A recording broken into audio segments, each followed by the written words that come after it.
Você sabia que na Idade Média, as pessoas acreditavam em criaturas fantásticas como unicórnios, dragões e até monstros híbridos?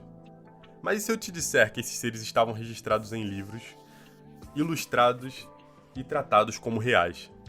No coração da Idade Média, enquanto as grandes catedrais se erguiam e os reis disputavam o poder, um tipo peculiar de livro circulava pela corte e mosteiros. Esses livros, conhecidos como bestiários, eram mais do que simples catálogos de animais. Eles continham segredos misteriosos e ensinamentos ocultos, que desafiavam a lógica e alimentavam a imaginação das pessoas da época. Imagine um livro onde leões, serpentes, unicórnios e até dragões não são apenas animais, mas símbolos poderosos de virtudes, deuses e até o próprio diabo. Criaturas fantásticas com um poder inexplicável, cujas histórias não podem ser explicadas pela ciência, mas que em vez disso falam algo muito mais profundo e espiritual. E o mais chocante, como artistas medievais desenharam animais que nunca viram, com detalhes tão impressionantes. Cada entrada no bestiário apresentava um animal, como leões, elefantes, cobras ou criaturas místicas. O texto falava sobre suas características físicas, comportamento e habitat. Como poucas pessoas sabiam ler na Idade Média, as imagens eram fundamentais. Os manuscritos tinham desenhos coloridos com ouro e pigmentos raros, tornando-os verdadeiras obras de arte. Algumas dessas representações eram baseadas em descrições indiretas, o que resultavam em figuras exageradas ou imprecisas. Mas será que elas eram realmente exageradas e imprecisas? E se realmente existiram essas criaturas? E por que nós não as vemos hoje em dia? Esses livros são cheios de mistérios que nos deixam curiosos até os dias de hoje.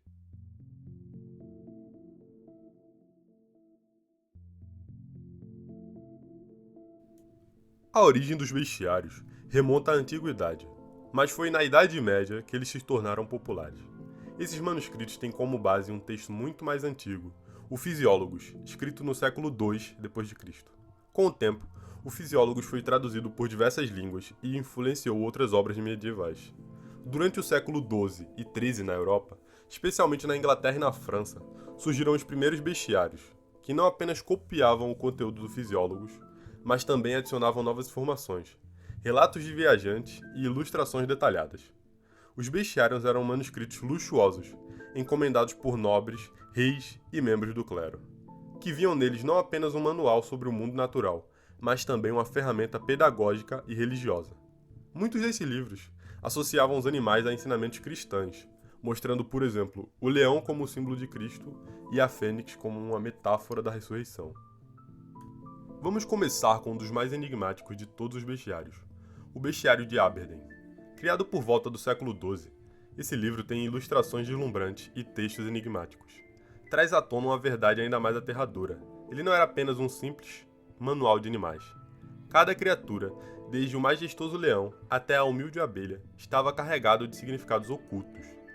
Eles representavam batalhas espirituais, questões de moralidade e até profecias sobre o fim do mundo.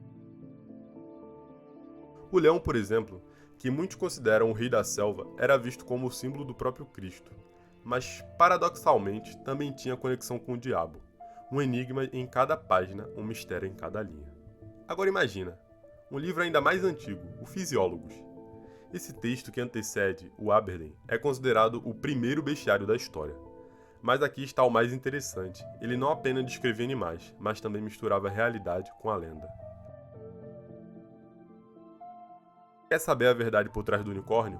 A criatura mítica, desejada por reis e caçadores. Mas para os medievais, ele era mais do que um símbolo de pureza. Ele representava o Cristo em sua pureza divina, uma criatura que só poderia ser capturada por uma virgem, refletindo a conexão entre o mundo natural e o divino. E o dragão? O dragão não era apenas uma criatura mitológica.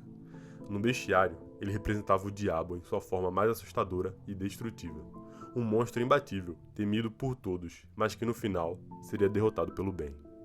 O fato mais curioso dos bestiários são os animais e os monstros que existem lá. E vamos começar pelo dragão. Os dragões, criaturas imponentes com escamas reluzentes e asas de fogo, percorrem os domínios da escuridão. Na visão medieval, eles eram os heraldos do mal, monstros infernais com os olhos vermelhos, como brasas e bocas cheias de veneno, prontos para engolir qualquer alma que cruzasse seu caminho.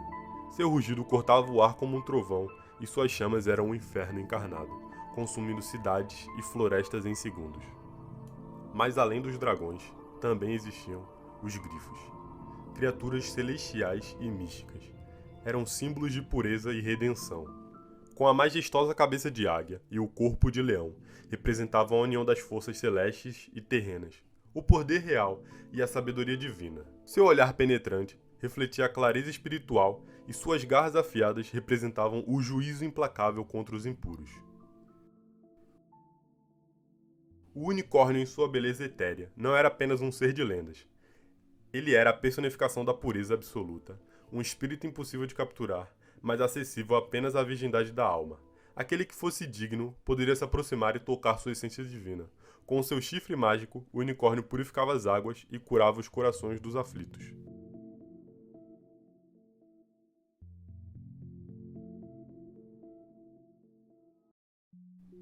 E então havia a Fênix, a ave de fogo que renasce das cinzas, imortal como a própria alma, símbolo da ressurreição, onde a morte não era o fim, mas apenas o caminho para a transformação divina. Quando a Fênix queimava, ela não só consumia sua própria carne, mas também destruía todo o mal ao seu redor, para que em seu renascimento a luz pudesse brilhar novamente. O basilisco, com seus olhos mortais e sua pele verde como a serpente, era uma das criaturas mais temidas e lendárias dos bestiários. Acreditava-se que seu simples olhar poderia transformar homens em pedra. Esse monstro nascido do mal era uma criação infernal, um símbolo da destruição que aguardava qualquer alma desavisada. Caótico e venenoso, o basilisco representava a inevitabilidade do destino cruel e da punição para os pecadores.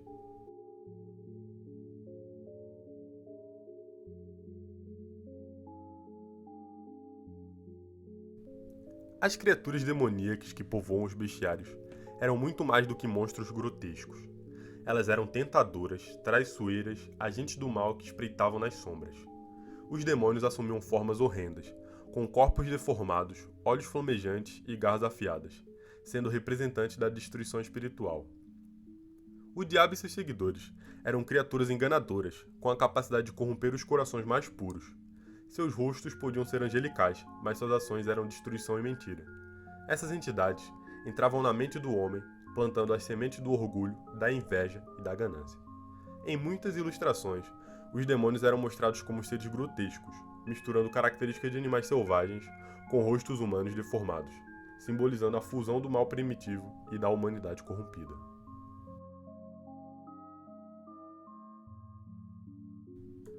Por outro lado, temos as criaturas celestiais. Eram as divinas sentinelas que protegiam a pureza do universo. Os anjos eram frequentemente representados com asas de luz, símbolos de proteção divina, conhecidos por sua beleza radiante e sua mensagem de esperança. Eles traziam os desígnios de Deus para os homens, guiando-os no caminho da virtude e da salvação. Os serafins, com suas 6 asas flamejantes, eram os anjos mais elevados, cercados de chamas puras e luz intensa. Representavam o amor divino e a pureza de Deus, cantando hinos incessantes de adoração ao Criador. Esses seres eram uma manifestação do poder e a beleza celestial, e sua presença marcava a defesa do reino divino contra as forças das trevas. E aí, será que esses manuscritos eram apenas formas exageradas de como as pessoas achavam que eram os animais? Mas a verdadeira dúvida é: o que realmente essas pessoas viram naquela época? Criaturas fantásticas? Será que os dragões, unicórnios e grifos eram apenas metáforas para as batalhas? Ou havia algo mais profundo? Algo oculto? Mas o que aconteceria se por um instante você tentasse olhar mais fundo do que os olhos podem ver? O que restaria se as lendas, em vez de serem apenas histórias, fossem avisos de um outro mundo?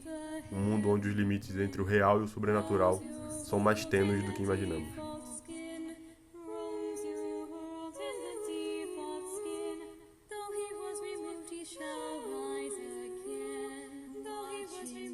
Shall